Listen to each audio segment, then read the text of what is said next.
Hi there, welcome to the first Tackle Tuesday.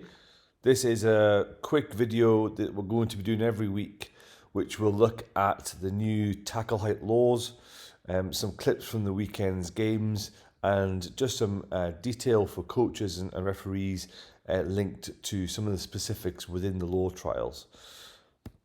Today we're going to have a quick look at a few clips from a pre-season match involving Musselburgh and Berwick, and also some of the regional pathway games as well.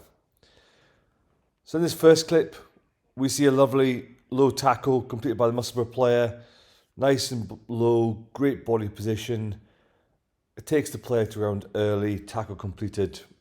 Great work. Next clip, which is an interesting one, involves a high tackle, and the referee gives a high tackle here, and we'll look at the reasons why.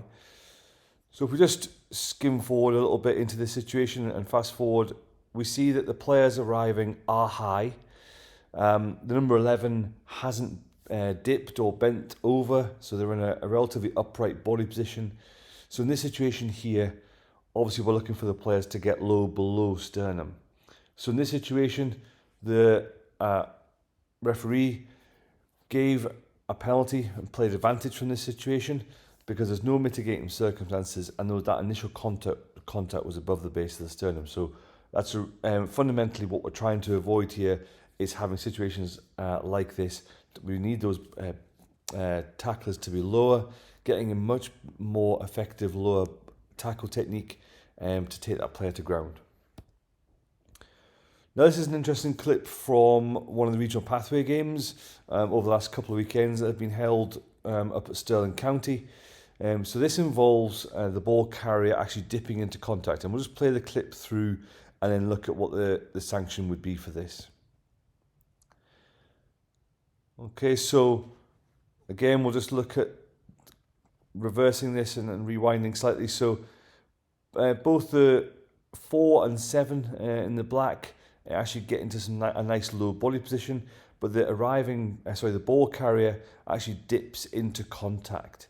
Now, we are not sanctioning dipping into contact, that other unions are looking at doing that, the RFU for example, but in Scotland there will be no sanction for a dip into contact, and this is part of our trial.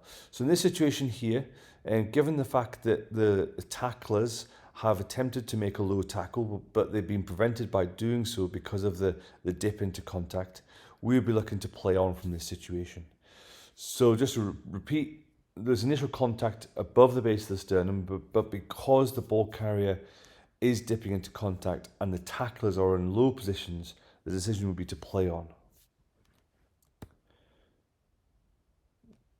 Okay, we'll just look at another clip here, which involves an tackle assist. Play that again. So nice low tackle, and then we have an arriving player, number 7 come into the situation.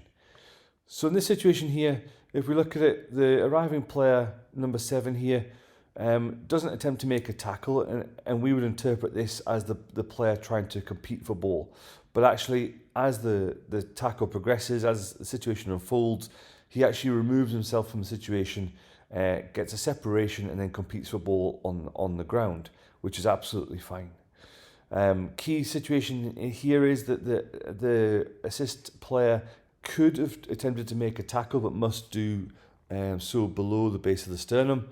But in this situation, because he's going for ball, that is allowed, and again our decision would be to play on from this situation. This is causing obviously a lot of discussion between coaches and referees, and it's a great topic for us to continue to focus on. The key point is here that the arriving player mustn't make any shoulder contact in an attempt to make a tackle. They can only do so below the base of the sternum.